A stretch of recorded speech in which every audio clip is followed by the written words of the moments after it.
है। इससे भी बड़ा कि जो उस गांव के लोगों में 7 जिलों की पुलिस बुलाई गई और उस जिलों की पुलिस के साथ में रैपिड एक्शन फोर्सेस बुलाए गए, धरना दे रहे लोगों पर ताबड़तोड़ वहां पर आंसू गैस के गोले छोड़े गए। इसी के साथ में जो अभी विभिन्न प्रकार की और भी घटनाएं घटी, तो उसके लिए जिम्मेदारी किसकी, सवाल यह उठता है। सवाल इसके साथ में यह भी है कि यह जो भी घटनाएं घटी, इसमें हमारे नजर पर 3 विभिन्न लोग जिम्मेदार थे। जो इस कलेक्टर वहां के, जो इस जिले के हैं टोंक का, वहां का एसपी, और उसके साथ में जो एसडीएम को इस घटना को इस तरीके से इल्जाम देने की जरूरत नहीं थी। कलेक्टर को बोलना चाहिए था कि आप इस तहसील को वहां पर भेज दीजिए। एक पब्लिक के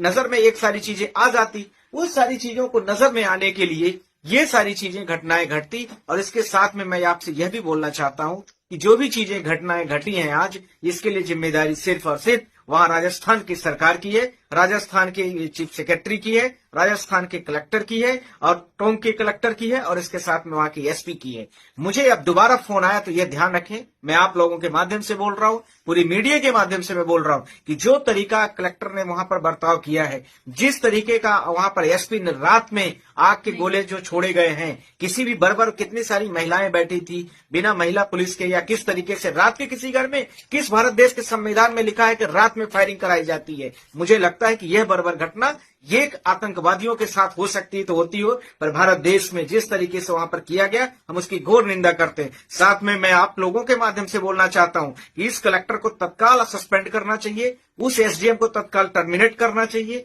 और इसी के साथ में जो एसपी वहां का है, जो भी वो एसपी मैं नहीं जानता, उन्होंने जो लॉ एंड ऑर्डर्स के ऊपर जिस तरीके से एक्शन लिया है, जनता का आप सुलझाने के बजाय आपने उलझा दिया है। पूरे जनता को आपने यह दिखाने की कोशिश किया है कि हम बहुत पावरफुल हैं, बहुत शक्तिशाली हैं। जाहिर सी बात है भाई, आपके पास कलम है और पावर है, शक्तियां आपको दी गई हैं, इस शक्तियों का दुरुपयोग करने के लिए आपको नहीं बैठाया गया है। इस पर तत्काल चीफ सेक्रेटरी जो वहां के हैं वो एक्शन ले, वहां की सरकार एक्शन ले। आइदर यदि ऐसा नहीं करते तो कल मैं honourable chief justice of India के सामने, ऑनरेबल जस्टिस खन्ना के सामने इस मैटर को प्रस्तुत करने जा